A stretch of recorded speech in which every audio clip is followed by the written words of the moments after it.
আমরা যে অধ্যায়টা নিয়ে আলোচনা করব সেটা হচ্ছে probability of distribution. Probability of ডিস্ট্রিবিউশনের প্রবলেম নাম্বার 12 টা দেখো। এখানে প্রশ্নের মধ্যে কি বলছে, if it rains average or declare can be earned, যেটা থেকে আমরা আর্ন করতে পারবো। এইখান থেকে বলছে যে কত টাকা, 5000 টাকা আমরা আর্ন করতে পারবো। if it's fair it can loss, যদি আমরা এটাতে বিক্রি করি সেটাতে আবার বিক্রয়ের ক্ষেত্রে 1000 টাকা লস হতে পারে। তার মানে এখানে পার ডে তে আমরা 5000 টাকা করে বিক্রি করতেছি। পার ডে তে প্রথম ডে তে মনে করো আমরা পার ডে তে বিক্রি করতেছি, সেটা 5000 টাকা। আবার এটাতে 5000 টাকা বিক্রি করতেছি, এখানে আবার লস হতে পারে। তাহলে সেক্ষেত্রে পণ্যের মধ্যে লস হওয়ার সম্ভাবনা যেখানে বলতেছে 1000 টাকা, তাহলে লস হলে অবশ্যই সেটা ঘাটতি, সেটার আগে কিন্তু মাইনাস হবে যদি লস হয়। আর লাভ হলে সেটা অবশ্যই আমার জন্য, এটা হচ্ছে আমরা উপার্জন করতেছি 5000 টাকা, সেটা আমাদের জন্য লাভ দিলাম। কিন্তু যেখানে বলতেছে পার ডে তে 1000 টাকা লস হতে পারে। কোন একটা পণ্য যখন আমরা মার্কেটে ছাড়বো, সেক্ষেত্রে পণ্যটা প্রথম দিক থেকে যেরকম আমাকে আর্নিং দিবে, কিন্তু লাস্ট দিকে ওইভাবে দেয় না পণ্যটা। মানে প্রথম দিকে গ্রাহকদের যেভাবে আকর্ষণ থাকে, লাস্টের দিকে আকর্ষণ থাকে না, সেক্ষেত্রে পণ্যটা লস হয়। তো এখানে যে জিনিসটা বলছে, what is the expectation in the probability of rain, যদি আমাকে সম্ভাবনা যদি কত থাকে, সম্ভাবনা যদি 0.4 থাকে, তাহলে দেখো এখানে কিন্তু দুইটা আর্নিং দেওয়া হচ্ছে। একটা হচ্ছে 5000 টাকা আর একটা বলছে 1000 টাকা। 1000 টাকা কিন্তু লস বলছে আমাকে। তো সেক্ষেত্রে এখানে প্রবাবিলিটি কিন্তু দিছে কয়টা, প্রবাবিলিটি বলছে 0.04, এটাই হচ্ছে আমাকে প্রবাবিলিটি দেওয়া আছে। সেক্ষেত্রে একটা জিনিস আমি তোমাদেরকে বলছিলাম, প্রবাবিলিটি, টোটাল প্রবাবিলিটির সম্ভাবনার যোগফল কত বলছিলাম, 1। তাহলে এখানে যে আমাকে বলছে প্রবাবিলিটি, যেখানে প্রবাবিলিটি হওয়ার সম্ভাবনা আছে 4, এটা কিন্তু শুধুমাত্র 5000 টাকার জন্য। কিন্তু এই যে লসের আছে, সেই লসের প্রবাবিলিটি কতটুকু সেটা কিন্তু আমাকে দেওয়া নাই। কারণ এখানে আমাদের প্রশ্নের মধ্যে বলছে যে আমার এখানে আর্ন উপার্জন হতে পারে 5000 টাকা পার ডে তে, এবং এখানে এক্সপেকটেশন করা যায় যে প্রবাবিলিটিটা হচ্ছে এত %। কিন্তু আমাকে প্রশ্নের মধ্যে যদি এভাবে যদি লস দেওয়া থাকে, সেক্ষেত্রে সেটা যদি কোনো প্রবাবিলিটি যদি পার্সেন্টেজ দেওয়া না থাকে, আমরা একটা সূত্র জানি যে টোটাল প্রবাবিলিটির ফর্মুলা যদি 1 হয়, সেক্ষেত্রে এটা যদি 5000 টাকার জন্য যদি এত প্রবাবিলিটি হয়, তাহলে এটার জন্য কত হবে সেটা আমরা কিভাবে বের করব।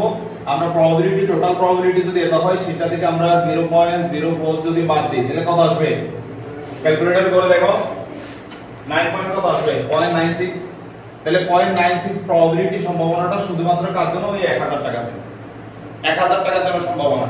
তাহলে এখানে যেহেতু আমাকে বলছে শুধুমাত্র কি বের করো, আমাকে বলছে শুধুমাত্র তুমি এই প্রোডাক্টের যে লাভ হইছে নাকি লস হইছে, এই জিনিসটা লস হইলো সেটা কত টাকা, সেটা আমাকে ক্যালকুলেশন করে বের করে নিতে হবে। তাহলে দেখো একটু প্রশ্নের সমাধানে গেলে তোমরা একটু ক্লিয়ার হবে। প্রশ্নের সমাধানটা দেখো। প্রশ্নের সমাধানের মধ্যে বলছে যে আমরা যে প্রশ্নের মধ্যে আমাদের যে অ্যামাউন্টটা বলছে, যে প্রবাবিলিটি দেওয়া আছে 0.04, এটা হচ্ছে আমাদের সম্ভাবনা দেওয়া আছে। সেক্ষেত্রে আমাদের ওই যে একটু আগে দেখাই দিলাম তোমাদেরকে, টোটাল সম্ভাবনা থেকে যদি আমরা এই সম্ভাবনাটা বাদ দিই, তাহলে বাকি প্রবাবিলিটিটা চলে আসবে। কারণ প্রবাবিলিটি যেহেতু, কারণ আমার অঙ্ক টাকার অ্যামাউন্ট কয়টা স্যার, দুইটা। তাহলে আমার প্রবাবিলিটি কয়টা লাগবে, দুইটা। আমার যেহেতু টাকার অ্যামাউন্ট যেহেতু দুইটা, প্রবাবিলিটিও দুইটা লাগবে। টাকার অ্যামাউন্ট তিনটা। এখানে তো প্রশ্নের মধ্যে বলছে যে এখানে আমার টোটাল আর্ন উপার্জন করছি কত টাকা, 5000 টাকা। তাহলে এখানে what is the expectation if the probability of rain, যদি প্রথমটা যদি এত হয়, প্রথমটা যেখানে মান যেটা দেওয়া আছে সেটা প্রথমটার জন্য দেওয়া থাকবে, দ্বিতীয়টার জন্য দেওয়া থাকবে না। যে মানটাই দেওয়া থাকুক, যদি একটা থাকে সেক্ষেত্রে প্রথমটার জন্য দেওয়া থাকবে, তার মানে দ্বিতীয়টার জন্য দেওয়া নেই। সেই প্রেক্ষাপট অনুযায়ী আমরা ধরে নিলাম এটাই হচ্ছে প্রথমটা। তাহলে প্রথমটা ফার্স্টটা যদি দেওয়া থাকে, ফার্স্ট টাকার সম্ভাবনা দেওয়া থাকে, তাহলে সেকেন্ড টাকার কোনো সম্ভাবনা দেওয়া নাই। হ্যাঁ, দুটোটার সম্ভাবনা বের করতে হবে। তাহলে এই ফর্মুলাটা কোথায় পেলাম, টোটাল সম্ভাবনা যদি 1 হয়, তাহলে পরেরটা যদি আমরা বাদ দিয়ে দিই, তাহলে সেকেন্ডটা প্রবাবিলিটি, তাহলে এটা হচ্ছে ফার্স্ট প্রবাবিলিটি, এটা হচ্ছে সেকেন্ড প্রবাবিলিটি। ক্লিয়ার? এবার দা প্রবাবিলিটি অফ ডিস্ট্রিবিউশন, এটা টেবল আকারে দেখাইছে, এটা তোমরা না দেখাইলেও সমস্যা নাই, দেখাইছে শুধুমাত্র বোঝার স্বার্থে। এই যে 5000 টাকা প্রবাবিলিটি এটা, আর এটা হচ্ছে -1000 টাকা যেটা লস ছিল সেটা প্রবাবিলিটি হচ্ছে, এটা দুইটা প্রবাবিলিটি পাইছি। এখন এই অঙ্কের মধ্যে আমাকে বলছে যে কি বের করতে, এক্সপেকটেশন যদি বের করি, হোয়াট ইজ দ্য এক্সপেকটেশন, মানে প্রত্যাশিত আয় যেটা বের করতে বলছে সেটা যদি বের করতে বলে, সেক্ষেত্রে এক্সপেকটেশনের ফর্মুলা হচ্ছে summation of x into probability, summation of x into probability. তাহলে সামেশন অফ x, x এর মান কয়টা দেওয়া ছিল, একটা হচ্ছে 5000 টাকা ছিল আর একটা -1000, দুইটা মান দেওয়া ছিল। প্রশ্নের মধ্যে দেওয়া আছে একটা বলছে 5000 টাকা, এই লস বলছে সেজন্য এটাকে বলতেছে -1000।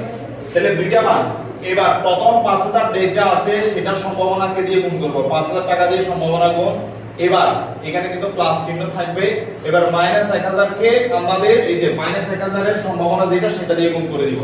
তাহলে দুইটা, কিন্তু এটা যেহেতু মাইনাস আছে আলটিমেটলি এটা কি হয়ে যাবে, মাইনাস হয়ে যাবে। তাহলে সেক্ষেত্রে আমাদের লাস্ট উত্তর যেটা এক্সপেকটেশন বের করতে বলছে, এক্সপেকটেশন উত্তর হচ্ছে এটা। যদি এটা যদি হয় সেক্ষেত্রে তোমাকে যদি এখানে আমাকে বলছে যে এক্সপেকটেশন কত, এখানে আমাকে লাভ লস বের করতে বলে না, অনেক সময় বলে যে এক্সপেকটেশন কত এবং লাভ নাকি লস। যদি মাইনাস ফিগারে না আসে এক্সপেকটেশন তাহলে সেক্ষেত্রে লস, আর যদি এটা যদি পজিটিভ হয় তাহলে সেক্ষেত্রে প্রফিট লিখে দিব, ঠিক আছে। তাহলে সেক্ষেত্রে কিন্তু এখানে তো শুধু বলছে যে এক্সপেকটেশন কত হবে, তাহলে শুধু এক্সপেকটেশনের মান যেটা ফর্মুলা, এই সুইটা কিন্তু সূত্র, এই সূত্র অ্যাপ্লাই করে আমাদেরকে আনসারটা বের করে নিতে হবে। কথা ক্লিয়ার? Yes sir. বুঝতে পারছি? দেখি তুলে না এবার।